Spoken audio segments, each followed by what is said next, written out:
ये मार्च 2020 की बात है। बरसात के दिन थे और मेरे वॉशरूम में कहीं से एक कॉकरोच आ गया। देखने में बहुत शरीफ और नब्ज और मासूम सा लगता था। वैसे तो वो गटर कॉलोनी में एक छोटे से घर में रईस बशीर था, लेकिन ज़्यादा बारिशों के उतार से उसके घर में पानी भर आया और वो जान बचाकर ऊपर मेरे वॉशरूम में आ गया। उसके बीवी बच्चे कहीं पानी में डूब गए होंगे, मुझे इस बारे में कंफर्म नहीं पता, लेकिन उसके चेहरे की उदासी से ऐसा ही लगता था। वो भी बहुत घबराया घबराया रहता था। मैं वॉशरूम में जाता तो वो डर के मारे वाइपर के पीछे छुप जाया करता था। पानी गिरने की आवाज़ से भी सहम जाया करता था।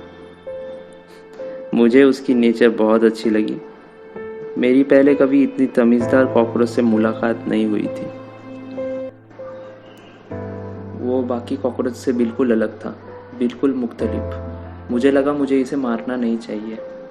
वैसे मेरे घर वाले मुझसे बहुत मोहब्बत करते हैं, लेकिन इस बारे में वो बहुत सख्त है। कॉकरोचेस को जिंदा छोड़ना हमारे ख़ानदान के रियावत के खिलाफ है। मैं उन्हें कैसे समझाता कि ये वाला मुख्तलिफ है, ये ना उड़ता है ना हमला करता है, ये बाकियों की तरह नहीं है। मैंने अपने घर वालों से ये बात छुपाई कि मैंने एक कॉकरोच को अपने पास पनाह दी हुई है। मुझे लगा कि सही वक्त आने पर बता दूंगा, और वैसे भी मुझे उस पर ट्रस्ट था कि वो मुझ पर हमला नहीं करेगा। उस कॉकरोच का चलने का स्टाइल भी बहुत खूबसूरत था। छोटे छोटे कदम उठाता था। वो कभी भागकर आपके पीछे हमला नहीं करता था, और उड़ना तो खैर उसे आता ही नहीं था।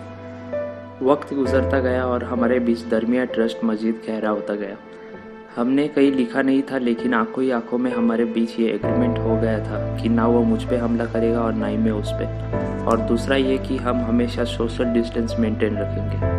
मैं जब भी वॉशरूम जाता हूँ वो मुझे दूर से ही हाय बोलने आता था।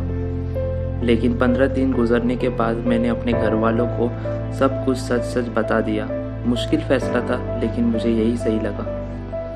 उन्होंने मुझे समझाया कि हमारे ख़ानदान में ऐसा नहीं होता, और ये कॉकरोच का क्या भरोसा, कभी भी ये अटैक कर सकता है। मैंने उनको बताया कि ये वाला कॉकरोच मुख्तलिफ है।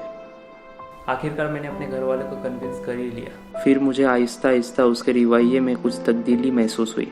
वो अब मेरी पहले जैसे इज्जत नहीं करता था। उसकी नज़रें जो पहले उठा नहीं करती थी, अब वही मुझे घूर घूर के देखती है। उसके चलने के अंदाज में एक तिकापुर आ गया था, लेकिन अभी भी उसने कोई ज़्यादा अनयूजुअल हरकत नहीं की थी। मैं बहुत कंफ्यूज था, सच बताऊँ तो बहुत परेशान भी था।